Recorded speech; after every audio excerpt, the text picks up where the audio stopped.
कैसे मुझे तुम मिल गई। भाग 8। अर्जुन ने अब कामना की तरफ देखा और उसे बाहों में उठाकर उड़कर छत पर जाते हुए बोला, अनवे, यहाँ इस तरह की घटना का कोई संकेत नहीं मिलना चाहिए। अनवे ने सिर हिलाते हुए कहा, आप फिक्र मत करो ब्रो। अर्जुन ने कामना को छत पर खुली हवा में रख दिया और उसके पास ही घुटनों के बल बैठ गया। उसकी आंखें नॉर्मल हो गई, लेकिन फिर भी थोड़ी लालिमा बाकी थी। उसने कामना के माथे पर अपनी 2 उंगलियां रखी और आंखें बंद कर ली। जैसे ही उसने अपनी उंगलियों को हटाया, कामना ने आंखें खोल दी और चीखने को हुई। नहीं। अर्जुन ने उसके खुले होठों पर उंगली रखते हुए कहा, कोई नहीं है, कुछ नहीं हुआ है, मैं हूँ अर्जुन। कामना ने चारों ओर देखा, फिर खुद को छत पर देखकर वो बैठने को हुई तो कंधे में जोर से दर्द उठा और उसने अपना कंधा दूसरे हाथ से थाम लिया। हाथ अर्जुन ने भी बढ़ाया था, लेकिन फिर उसे टच नहीं किया। वह भी जानता था कि कामना से ज़्यादा अटैचमेंट की वजह से भविष्य में कामना मुश्किल में पड़ सकती है। वैसे भी वो कम मुश्किल भरी ज़िंदगी तो नहीं जी रही थी। कामना हिम्मत करके उठी और आंगन में झांक कर देखा तो कुछ नहीं था। आंगन बिल्कुल साफ था। कामना ने असमंजस से अर्जुन की तरफ देखा तो अर्जुन ने भी निगाह उसकी तरफ उठाई। उसकी हल्की भूरी आंखें कामना की गहरी आंखों से मिली तो कामना बोली, आप अंदर कैसे आए। वो लोग, उन्होंने मेरे साथ कुछ नहीं हुआ आपके साथ, और कुछ नहीं होगा आपके साथ। अर्जुन ने बात काटकर फौरन कहा, मैं किसी को भी आपके साथ कुछ गलत नहीं करने दूंगा। कब तक बचाएंगे मुझे। कामना ने कहा और रेलिंग से टिक गई। जवाब नहीं दूंगा, लेकिन जब जब आपके साथ कोई कुछ गलत करने की कोशिश करेगा तब तब अंदाज़ा आपको खुद हो जाएगा कि मैं वहाँ हूँ आपके लिए। अर्जुन ने कहा। कामना ने मन ही मन कहा, आपका हरदम हर जगह होना पॉसिबल नहीं है। आज नहीं तो कल मैं इस हादसे का शिकार जरूर बनूंगी। ऐसा जीवन जीना ही क्यों है। मैं खुद के साथ अपनी सारी परेशानियां भी खत्म कर लूँ तो मुक्ति मिल जाएगी मुझे। अर्जुन उसके मनोभाव को पढ़ रहा था और कामना ने जैसे ही रेलिंग से छलांग लगाना चाहा, अर्जुन ने फौरन उसकी कमर में बाँह फंसाकर उसे खुद की तरफ खींच लिया। आंखों में फिर लालिमा छा गई और वह कामना को अपनी तरफ मोड़ते हुए बोला, भरोसा नहीं है मुझ पर। है, लेकिन कामना ने कांपते हुए कुछ कहना चाहा, पर अर्जुन गुस्से से बोला, है तो फिर क्यों। क्योंकि अभी अभी ऐसी कोशिश। क्यों, क्या मिलता है आपको मुझे हर्ट करके। कामना अब और कांपने लगी और आंखों से आंसू बह निकले। वह नीचे बैठकर रो उठी और बोली, मेरी जैसी जिंदगी जीने पड़े तब आप समझेंगे कि मैं कैसे जी रही हूँ। अकेली लड़की बाहर रहे, नौकरी करे तो वो अवेलेबल है। मर्दों के लिए मुझ जैसी जवान खूबसूरत विधवा है। अगर घर में तो भी वो मौका है पड़ोस के मर्दों के लिए। ये आज अचानक नहीं आए थे, ये सब पड़ोस के ही रहने वाले थे और काफ़ी दिन से इसी मौके की तलाश में घात लगाए बैठे थे। आज मिल गया उन्हें मौका। कब तक बचती रहूँगी मैं लोगों की नज़रों से। आज नहीं तो कल मेरा शिकार हो ही जाएगा। कोई न कोई गिद्ध मुझे नोच खाएगा। इंसान है आप। आज आ गए तो क्या, हर वक्त हर जगह आप नहीं हो सकते। कहाँ कहाँ जाएंगे मेरी परछाई बनकर मुझे बचाने। बस एक बार मुझे आवाज़ दे देना, मैं हर उस जगह रहूँगा जहाँ आप बुलाएंगी। अर्जुन ने बेहद संजीदगी से उसकी तरफ देखते हुए कहा। ये सब कहने की बात है, कामना ने कहा और आसमान में चांद को देखने लगी। आंखों से आंसू बहते रहे। कुछ पल बीते तो अर्जुन ने उसे आवाज़ दी और बोला, अब नीचे चलिए, कंधे पर घाव है, उसकी देखभाल जरूरी है। कामना ने कुछ नहीं कहा तो अर्जुन ने उसके करीब आ बैठा। नीचे चलिए, घाव है आपके जिस्म पर। कामना फिर भी चुप रही तो अर्जुन ने कुछ कहने के लिए मुंह खोला, लेकिन फिर चुप रह गया। तो कामना बोली, चुप क्यों रह गए। आज भी बोलिए ना उसी दिन की तरह कि कुछ हुआ भी है। बस हाथ ही तो लगाया था उन लोगों ने। मैं वक्त पर आ तो गया था। पति होता तो वो हाथ लगाता ही ना। अब वो नहीं है तो उसकी जगह किसी और ने हाथ लगा लिया। ऐसी क्या बड़ी बात हो गई कि चुप हो। प्रॉब्लम क्या है। अर्जुन से अब रहा नहीं गया और उसने कामना को मजबूती से अपने सीने से लगा लिया और बोला, मैं ऐसा कुछ नहीं कह रहा हूँ। समझ रहा हूँ कि आप किस दर्द से गुजर रही है। जितना दर्द आपको है कि उन लोगों ने आपको हाथ लगाया, उससे कहीं ज़्यादा दर्द मुझे है कि उन लोगों ने आपको हाथ लगा दिया, आपको जख्म दे दिया और मैं इतनी देर से यहाँ पहुँचा।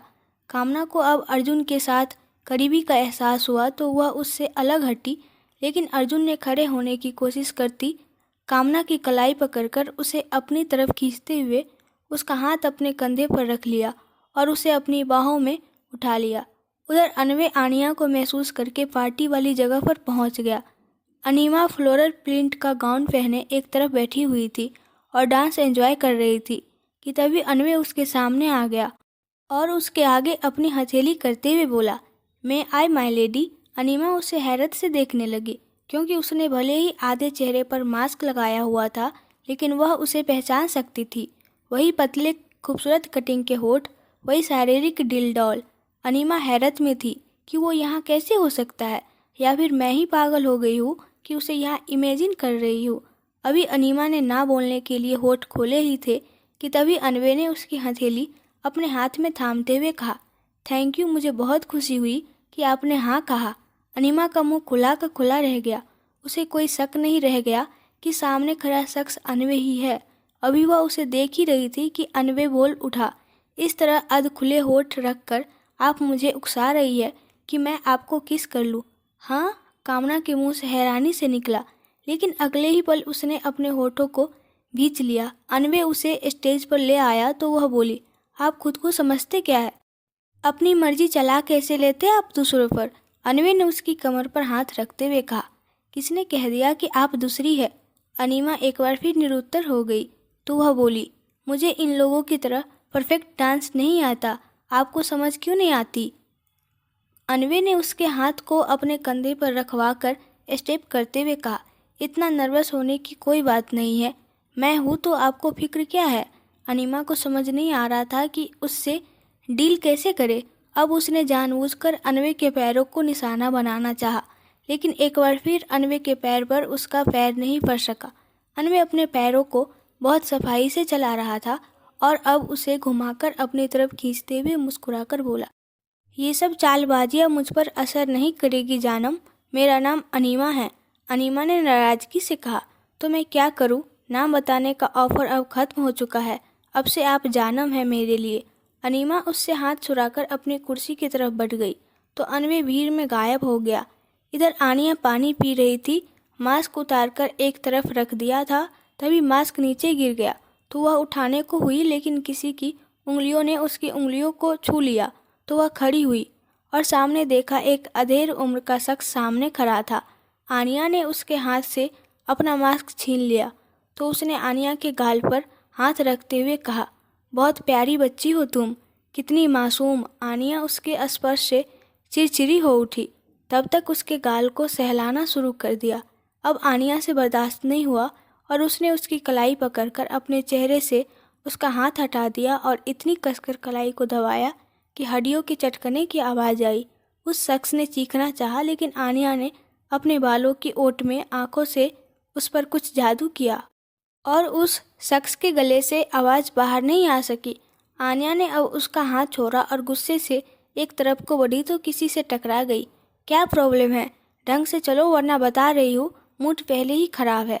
आनिया, इतना गुस्सा क्या हो गया? शिवा ने कहा तो आनिया ने कुछ नहीं कहा। शिवा बार बार उसकी तरफ देखने लगा तो आनिया ने चिढ़कर कहा, क्या है, इतनी अच्छी लग रही हो, गुस्से में कि नज़र ही नहीं हट रही।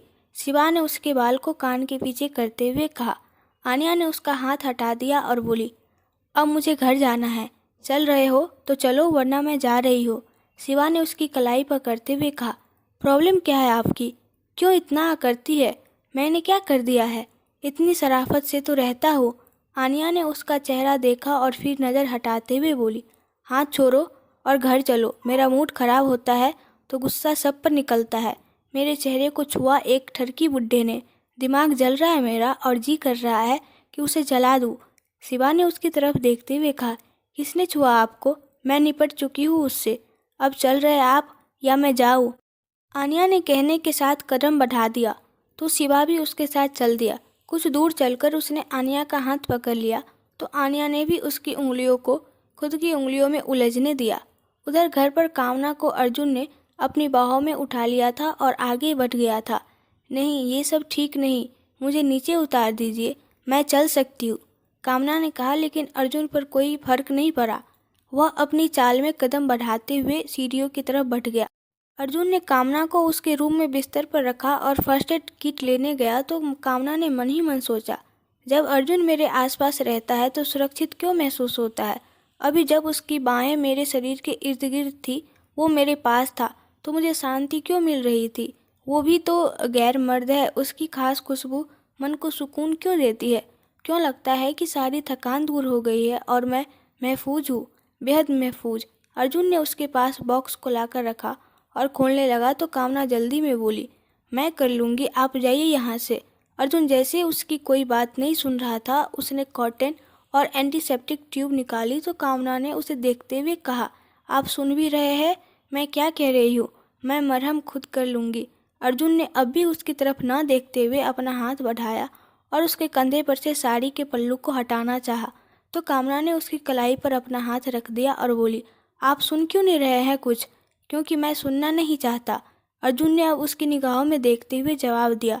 अर्जुन ने उसके पल्लू को हाथ लगाया था, इस वजह से कामना का चेहरा शर्म से सुर्ख था। उसके चेहरे की लालिमा अर्जुन ने नोटिस की और कठोर चेहरे के साथ बोला, मैं ऐसा कुछ नहीं करने जा रहा जिससे आपको शर्मिंदगी हो। कामना ने फिर भी कंधे पर से अपना हाथ नहीं हटाया, तो अर्जुन ने उसकी कलाई को अपने हाथ में पकड़ते हुए धीमी कशिश भरी आवाज़ में कहा, आपको खुद से शर्माने का हक देने में मैं एक बार भी नहीं सोचूंगा। आपको ये हक चाहिए तो शौक से लीजिए, लेकिन मैं जो काम करने जा रहा हूँ वो पूरा करके ही यहाँ से जाऊँगा। कामना ने उससे नज़र हटाते हुए कहा, लेकिन मैं सहज नहीं हूँ। ऐसा कुछ भी तो नहीं कि आप असहज हो, अर्जुन ने कहा। फिर पलक झपकते ही उसकी हथेली पकड़कर झुका और हथेली के पिछले हिस्से पर किस ले लिया। कामना के शरीर में सनसनी दौड़ गई और उसने अपनी हथेली अर्जुन के हाथों में से खींच ली। चेहरा शर्म से लाल हो गया। अर्जुन अब उसके कान के पास धीमे से बोला, अब जो भाव है आपके चेहरे पर, इसे कहते हैं असहज होना। उसकी धीमी सांसें कामना की गर्दन पर थिरक रही थी और अपने ठीक पीछे वो उसकी करीबी महसूस करके असहज हो उठी थी, इसलिए धड़कनें सामान्य गति से ज़्यादा तेज धड़क रही थी। कामना ने अब चेहरे पर गुस्से का भाव लाते हुए कहा, क्या हरकत है ये? मैं आपकी कोई नहीं, हमारा कोई रिश्ता नहीं है। अर्जुन ने उसकी कमर में अपनी बाँह लपेटते हुए उसे करीब करके कहा, अच्छा ऐसा है तो बना लेता हूँ आपको अपना, हो जाएगा हमारे बीच रिश्ता। नहीं, मेरा मतलब ये नहीं था। कामना ने उसकी खुद से उलझती सांसों को महसूस किया और निगाहें चुराते हुए कहा, तो अर्जुन ने उसे छोड़ दिया और बोला, अब कर दूँ ड्रेसिंग? कामना ने फिर इनकार में सिर हिलाना चाहा, तब तक अर्जुन बोल उठा, आप ना करेंगी तो भी मैं मानने वाला नहीं हूँ, इसलिए हाँ कह दीजिए। कामना ने अब आंखें मीचते हुए कहा, ठीक है, लेकिन इस दौरान लाइट ऑफ रहेगी, वरना मैं अपना आंचल नहीं हटाऊंगी। अर्जुन के चेहरे पर एक रहस्यमयी लंबी मुस्कुराहट तैर गई और वह बोला, मंजूर है मुझे। कामना ने लाइट ऑफ कर दी तो अर्जुन ने उसका आंचल नीचे हटाया और ब्लाउज को भी उसके कंधे से सरकाकर बाँह पर कर दिया। कामना ने अपनी मुठिया चादर पर कस ली और पूरे बदन में झुरझुरी दौड़ गई। चेहरा जल उठा, कान गर्म हो गए थे। अर्जुन ने जख्म को साफ किया और साथ ही साथ फूंक भी मारता रहा, क्योंकि दर्द होने पर कामना ने उसकी कलाई पकड़कर उस पर नाखून चुभा दिए थे। घाव पर एंटीसेप्टिक लगाकर उस पर कॉटन लगाते हुए बैंडेज लगा दिया। इस दौरान अर्जुन की उंगलियां जब जब कामना की गर्दन से छू जाती तो शरीर में सनसनी सी दौड़ जाती और वह सिहर सिहर उठती। बैंडेज लगाते ही कामना ने झट से ब्लाउज के कंधे पर चढ़ा दिए और आंचल कंधे पर रख लिया, तो अर्जुन हटने से पहले कानों के पास धीरे से बोला, आज के बाद आपको छूने या किस करने का हक सिर्फ मेरा है। अर्जुन की बात सुनकर और उसकी सांसों को कान के करीब महसूस करके कामना की धड़कनें बेतहाशा धड़क उठी। अर्जुन कामना के रूम से चला गया तो कामना लेट गई। जहन में सिर्फ अर्जुन ही रह गया। अर्जुन ने अपने कमरे में जाकर खिड़की पर खड़े होते हुए आंखें बंद कर ली। आपके साथ रिश्ते में आगे नहीं बढ़ना चाहता था, ना ही आपको कोई उम्मीद देने का इरादा था, लेकिन आपको उस हादसे के वक्त देखा था किस कदर गुमसुम हो गई थी। इस बार तो उससे ज़्यादा बड़ा वाक़या हुआ है आपके साथ। मैं नहीं चाहता था कि आप फिर उसी सिचुएशन से गुजरे। उन ख्यालों के ऊपर हावी होने के लिए भी कोई मजबूत ख्याल चाहिए था, इसी वजह से इस तरीके की हरकत करनी पड़ी। और अब मुझे पूरी उम्मीद है कि मेरे सिवाय आप कुछ और नहीं सोच पाएंगे। पूरी तरह मजबूरी भी नहीं कहूँगा इसे, क्योंकि मन और आंखें जल उठती है जब किसी गैर को आपके करीब देखता हूँ तो रहा नहीं जाता, जी करता है सबसे बचाकर अपने पास रख लूँ कहीं। उधर सरला, नीलिमा और अनीमा घर लौटकर आए तो उनसे कुछ देर पहले ही शिवा और आनिया भी आ गए थे। अनीमा अपने रूम की तरफ बढ़ने को हुई तो अनवे दरवाजे पर कैजुअल कपड़ों में नजर आया। अनीमा ने उसे घूरकर देखा तो अनवे भी उसकी तरफ देखते हुए बोला, क्या बात है, सरेआम मेरी तरफ घूर घूर कर देख रही है, आप इरादा क्या है? ज़्यादा मासूम तो बनो मत, अनीमा ने चिढ़कर कहा। अनवे उसका चेहरा देखते हुए बोला, हद है, मैं तो हुई मासूम, इसमें बनना क्या है, घूर आप ही रही थी पहले, मैंने तो बस सवाल किया है। अनीमा ने उसकी निगाहों में देखते हुए कहा, अच्छा आप पार्टी में नहीं गए थे, आपने मुझसे अजीब तरीके की बातें नहीं की थी? अनवे असमंजस में होने सी शक्ल बनाते हुए बोला, कैसी पार्टी, मैं तो जानता भी नहीं किसी पार्टी के बारे में। हैं? अनीमा के मुंह से हैरानी से निकला और मुंह खुला का खुला रह गया। अनवे ने उंगली से इशारा करते हुए कहा, आपका मुंह खुला है, बंद कर लीजिए ये होठ वरना मच्छर चले जाएंगे मुंह में। अनीमा अब और भी ज़्यादा हैरानी से बोली, सीरियसली? अब मच्छर? आपने पार्टी में क्या कहा था? क्या कहा था? अनवे भी अब सीने पर हाथ बांधते हुए बोला, कहा नहीं था कि होठ खुले रखोगी तो किस कर लूँगा। अनीमा दांत भींचते हुए आवाज़ दबाकर बोली। तो अनवे ने होठ गोल करते हुए कहा, राम राम, भगवान से डरो, ये उम्मीद नहीं थी मुझे आपसे। मेरे तो कानों में सीटी बजने लगी। कैसी बातें कर रही है आप? मैं कर रही हूँ या आप? अनीमा ने उलझन से कहा। अनवे भी उसके चेहरे पर नज़र जमाते हुए बोला, मैं तो बाहर से आया ही अभी हूँ। अब आप मुझे हर जगह इमेजिन कर रही है तो ये भी मेरी ही गलती हो गई। इतनी भी ज्यादती अच्छी नहीं, आप पर मेरी दीवानगी छा गई है। आप मुझे इमेजिन कर रही है तो भी मुझे कोई परेशानी नहीं है, लेकिन कम से कम किस वगैरह जैसी बात तो मत कीजिए। अभी हमारा रिश्ता इतना भी आगे नहीं बढ़ा। अनीमा ने उसकी टी शर्ट को आगे से पकड़ते हुए कहा, आप ना ज़्यादा मत बनो। अनवे ने भी अब उसकी कमर पर हाथ रख लिया और बोला, मुझे आपके करीब आने में कोई परेशानी नहीं है। अनीमा उसकी टी शर्ट छोड़कर अपनी कमर पर से उसका हाथ हटाते हुए बोली, दोबारा टच मत करना झूठे इंसान। वह जाने को मुड़ गई तो अनवे पीछे से बोला, जानम। अनीमा अब रुक कर मुड़ी और घूर कर उसकी तरफ देखा तो वह कंधे उचकाते हुए बोला, क्या? अब फिर कह दो कि मैंने कुछ कहा है। अभी अभी आपने कुछ नहीं कहा, अनीमा ने जबरे कसते हुए पूछा। अनवे सिर झटकते हुए बोला, मैंने तो अपने होठ तक नहीं हिलाए। क्या सुनना चाहती है आप मुझसे?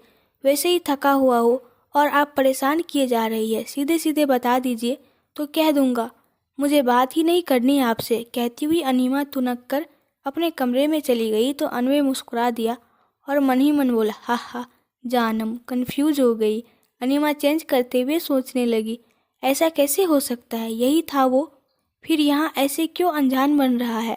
क्या मैं सच में इसके बारे में सोचकर ख्याली पुलाव बना रही हूँ? लेकिन मैं इसके बारे में क्यों सोचूंगी? ये पक्का कोई जादू जानता है। बहुत चालाक लगता है आंखों से ही। उधर कामना को सुबह पता चला कि मोहल्ले से वो 4 लोग गायब है। पूरी गली में शोर मचा हुआ था। सरला भी मॉर्निंग वॉक से घर आकर नीलिमा से उसी बारे में बात कर रही थी तो कामना ने भी सब सुन लिया और उसकी निगाहें अर्जुन को तलाशने लगी। अर्जुन नीचे नजर आया तो कामना ने नीचे जाने का सोचा, लेकिन अर्जुन उससे पहले ही ऊपर की ओर बढ़ गया था। उसने जैसे ही कामना की तरफ निगाह उठाई, कामना की भी नज़र उससे मिली और अगले ही पल अर्जुन की आंखों से निकलकर जैसे कोई रोशनी उसकी आंखों में गई और वो जर हो गई। अर्जुन ने फटाफट जादू से सारा खाना तैयार किया ताकि कामना के कंधों पर जोर ना पड़े और उसका जख्म सही हो सके। उधर अनवे ने बाकी सबको उलझा रखा था। जब सब कुछ बन गया तो अर्जुन ने कामना की निगाहों में देखा और वह नॉर्मल हो गई। वह इधर उधर देखते हुए बोली, ये सब कब बना, किसने बनाया? अर्जुन ने उसकी तरफ निगाहें उठाते हुए कहा, इतना भी किसी के ख्यालों में क्या खोना कि आप ये भी भूल जाए कि आपने खाना बना लिया था। कामना ने अविश्वास से सिर हिलाया और बोली, नहीं, मैं नहीं बना पाई थी तो क्या मैं बना दूंगा? आप ही ना जाने कहाँ घूम रहती है, अर्जुन ने कहा और किचन से निकलने को हुआ तो कामना ने टोक दिया, जरा सुनिए।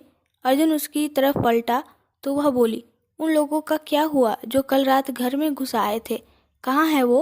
अर्जुन ने गंभीर भाव से कहा, उन्हें जहाँ होना चाहिए था वहाँ पहुँच गए हैं वो। कामना उसकी तरफ नज़र उठाते हुए कहा, और कहाँ होना चाहिए था उन्हें? अर्जुन ने जवाब नहीं दिया तो कामना बोली, वो लोग गायब है, मोहल्ले में शोर मचा है।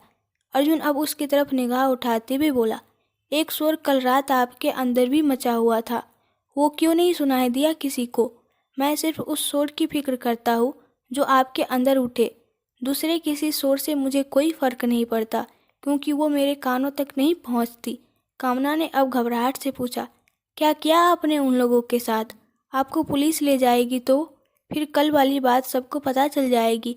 अर्जुन ने ठंडे भाव से कहा, शांत रहिए, ये सब आपकी हेडेक नहीं है, कुछ नहीं हो। कामना ने अर्जुन की निगाहों को पढ़ने की कोशिश करते हुए कहा, क्या किया आपने? कहीं उन्हें उन्हें मार तो नहीं दिया? अर्जुन ने अब जुनून भरी आंखों से उसकी तरफ देखते हुए कहा, जो आपको जीते जी मारने की कोशिश करेगा उसे मैं जीने कैसे दे सकता हूँ? जब मैं आपकी ज़िंदगी में आ गया हूँ तो आपकी तरफ बुरी नीयत से उठने वाली नज़र और हाथ सलामत नहीं रहेंगे। कामना सिहर उठी और बोली, आप इस तरीके की बातें करके मुझे डरा रहे हैं। अर्जुन मुस्कुराते हुए कहा, क्या आप बताएंगी कि आपको मुझसे डर कब नहीं लगता? आप अभी इन बातों से डर रही है, और इन बातों से कहीं ज़्यादा तो मेरे प्यार को देखकर सिहर उठती है। मुझसे डरने की ज़रूरत नहीं है आपको। अर्जुन ने जाने के लिए कदम बढ़ाया, फिर रुककर कामना की तरफ मुड़ा और बोला, कल जो भी हुआ वो हम दोनों के अलावा ना तो कोई जानता है और ना ही कोई जान पाएगा। निश्चिंत रहे और आराम करे। कामना फिर भी उन लोगों के बारे में सोचती रही। इधर नीलिमा मन ही मन गुस्सा थी। उसने तो कामना के लिए पार्टी में जाल बिछाया हुआ था, पर वो गई ही नहीं, तो नीलिमा अब कुछ नया करने का सोच रही थी। इधर कामना समझ नहीं पा रही थी, कुछ रोज से वह जब भी खाना बनाने आती तो उसे लगता जैसे कोई उसके पीछे मौजूद है, लेकिन वह मूर्ति तो कोई नहीं होता था। रोटी बनाने वक्त हाथ खुद ही बहुत तेजी से चलने लगते, जैसे कोई पीछे से हाथों को पकड़े हुए हो, लेकिन देखने पर कोई नहीं होता था। बाल का जूरा बनाए रखती थी, लेकिन अचानक ही वह खुल जाते और आटे में हाथ सने होने की वजह से बालों को वह समेट नहीं पाती थी। उस वक्त भी उसे एहसास होता जैसे कोई आसपास मौजूद है। कामना अब इन सब बातों से डरने लगी थी। रात में भी कभी किसी पहर कमरे में महसूस होता जैसे कोई है, पर होता कोई नहीं था। वह कुछ समझ नहीं पा रही थी। अनीमा से इस बारे में बात की तो उसने भी कमरे में किसी के होने का एहसास होने की बात कही। डर की वजह से दोनों अब कभी कभार एक ही कमरे में सोने लगी थी। अनीमा ने शिवा से बात की तो शिवा ने मन ही मन सोचा, लगता तो मुझे भी है कभी कभी कि कुछ अलग होता है रात में, लेकिन ये सब वहम भी तो हो सकता है। मैं ज़्यादा ही सोच लेता हूँ एम्पायर के बारे में, इसलिए ये सब हो रहा है, और अनीमा के साथ भी यही हो रहा होगा। वो दोनों भी बैठकर अक्सर ऐसी मूवीज़ देखती है। कुछ रोज़ बाद अनीमा का जन्मदिन था और इस मौके पर घर में बहुत से मेहमान आए थे। नीलिमा ने सोचा ये अच्छा मौका है, कामना को सबके सामने मज़ा चखाऊंगी। कामना का जख्म भी अब ठीक हो चला था। वह जल्दी ही उठकर नहाने चली गई, क्योंकि घर में एक ही बाथरूम था, उसी में सब नहाते थे। आज घर में भीड़ थी और फिर बाथरूम में लाइन लग जाती नहाने के लिए। कामना बाथरूम में कपड़े रखकर नहाने गई। तब तक याद आया कि दूध उबलने को रखाई थी। वह गैस ऑफ करने चली गई। ऑफ करके आई और जल्दी से बाथरूम में चली गई। नहा धोकर कपड़े पहनने को हुई तो बाथरूम में कपड़े थे ही नहीं। कामना परेशान हो उठी। अच्छे से याद है मुझे, कपड़े रखे थे मैंने, फिर कहाँ चले गए? ऐसे कैसे बाहर जाऊँ? सुबह सुबह बवाल मच जाएगा, बाहर सब जाग चुके हैं। मैं क्या करूँ अब? ऐसे तौलिया लपेटकर कैसे निकलूँ? कामना की नज़र अब खूंटी पर टंगे टी शर्ट पर गई। शायद शिवा की टी शर्ट थी। कामना को लगा कि तौलिए से अच्छा तो रहेगा ही कि ये पहन लूँ। उसने वो टी शर्ट उठाया और पहन लिया, तो भी मुसीबत कम नहीं हुई। टी शर्ट का गला भी शेप में था और बड़ा था। वह एक हथेली से टी शर्ट का गला पकड़कर उसे छोटा करने की असफल कोशिश कर रही थी, तो दूसरे हाथ से टी शर्ट को नीचे से खींचकर बड़ा करने की कोशिश कर रही थी। बाहर से कोई दरवाजे पर था। बाहर आओ, बाकी लोगों को भी जाना है। कितनी देर लगा रही हो? 1 घंटा होने को आया है। कामना रुआंसी हो उठी थी।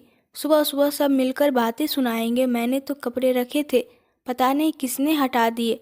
उसने एक गहरी सांस भरी और जैसे ही दरवाजे की चिटखनी खोली कि तभी लाइट चली गई। पूरे घर में अंधेरा छा गया और तभी कोई धीरे से कानों में बोला, अब क्या सोच रही है? जल्दी से बाहर आइए। कामना तो धक से रह गई, लेकिन अर्जुन उसे उसके कमरे तक लिवा ले गया। कामना पूरे टाइम अर्जुन को देखने की असफल सी कोशिश करती रही और मन ही मन बोली, अच्छा है अंधेरा है, वरना ये मुझे ऐसे कपड़ों में देखता तो पता नहीं क्या कहता। अर्जुन उसके मन की बात सुनकर एक बार फिर मुस्कुरा उठा और दरवाजे तक छोड़कर हटा नहीं बल्कि कमरे में भी चला आया। कामना घबराते हुए कांपते होंठों से बोली, आप अंदर मत आइए। कामना के भीगे बालों से पानी की बूंदें टपक रही थी। उसकी गर्दन पर कुछ बूंदें मोतियों सी ठहर गई थी और अर्जुन की नज़र उसकी लंबी खूबसूरत गर्दन पर उन बूंदों पर ठहर गई थी। कामना डर से कांप रही थी या अर्जुन की मौजूदगी से, कह नहीं सकते, लेकिन वह सिहर सिहर उठती थी कि तभी अर्जुन की बाहों को उसने अपनी कमर के दोनों तरफ महसूस किया। वह झंझना उठी, हाथों के रोंगटे खड़े हो गए। कहा था ना मैंने, जब भी कोई मुसीबत हो तो मुझे याद करना। अर्जुन की आवाज़ उसके कानों के पास गूंजी। उसकी सांसें कामना की गर्दन पर थिरक रही थी। कामना ने संभलते हुए कहा, हाँ लेकिन, तो फिर क्यों नहीं याद किया अभी? अर्जुन उसकी बात काट कर बोला, वो मैं। कामना के शब्द जैसे निकल ही नहीं रहे थे। अर्जुन की करीबी से उसके शब्द भी साथ छोड़ गए थे। कमरे में घुप अंधेरा था, फिर भी कामना डर रही थी कि कहीं लाइट न आ जाए और अर्जुन इस तरह उसे न देख ले। तभी अर्जुन ने उसे अब खुद की ओर घुमाते हुए कहा, आपके शब्द लड़खड़ा क्यों रहे हैं? कामना की तो सांसें अटकी पड़ी थी। वो क्या कहती, कुछ समझ ही नहीं पा रही थी कि तभी अर्जुन ने उसके अधरों पर हौले से उंगली फेरते हुए कहा, उम्मीद करता हूँ कि अगली बार जब आप मुसीबत में होंगी तो ये होठ अर्जुन कहकर पुकारेंगे। कामना की धड़कनें तेज हो गई और दिमाग सुन्न हो गया। अर्जुन जाने से पहले अपना चेहरा उसके कान के करीब ले आया और धीरे से कशिश भरी आवाज़ में बोला, आपकी जानकारी के लिए बता दूं कि मुझे उजाले से ज़्यादा अंधेरे में नज़र आता है, जाना। कामना के हाथ अब फिर से अपनी टी शर्ट के गले पर चले गए और वह आंखें चौड़ी करके अंधेरे में अर्जुन का चेहरा देखने की नाकाम कोशिश करने लगी। कुछ नज़र नहीं आया तो वह उससे दूर हटने को हुई, लेकिन उसकी कलाई पकड़कर अर्जुन ने वापस उसे अपने करीब खींच लिया और बोला, हो सकता है आपको मेरी बात पर यकीन ना हो तो कहना चाहूँगा कि आप इस रेड टी शर्ट में बेहद खूबसूरत नज़र आ रही है। कहते हुए अर्जुन अचानक झुका और उसकी गर्दन पर ठहरी उस पानी की बूंद से अपने होठों को लगाते हुए हल्का सा किस ले लिया।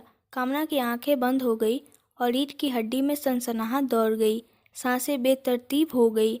अगले ही पल कामना ने जब आंखों को खोला तो अर्जुन वहां से गायब हो चुका था और लाइट आ चुकी थी। कामना ने दरवाज़ा बंद कर लिया और चिटकनी लगा ली। वह मन ही मन बोली, क्या हो जाता है मुझे जब भी ये आसपास होता है, तो जैसे पूरे माहौल पर इसका कब्जा हो जाता है। अपनी मर्जी का चाहकर भी कुछ नहीं कर पाती मैं। अभी वह सोच से उठी कि तभी नीलिमा की चीख आंगन में गूंज गई। कामना ने अभी तक अपने कपड़े नहीं पहने थे, इसलिए वह खिड़की की तरफ भागी तो देखा कि आंगन में नीलिमा गिरी पड़ी है और माथे से खून की धार निकल रही है। वह छत से गिर गई थी और सिर फूट गया था। अगर आपको इस कहानी के आगे का पार्ट देखना है तो कमेंट में बताएं और प्लीज़ आप लोग मेरे चैनल को सब्सक्राइब कर दो। Thank you.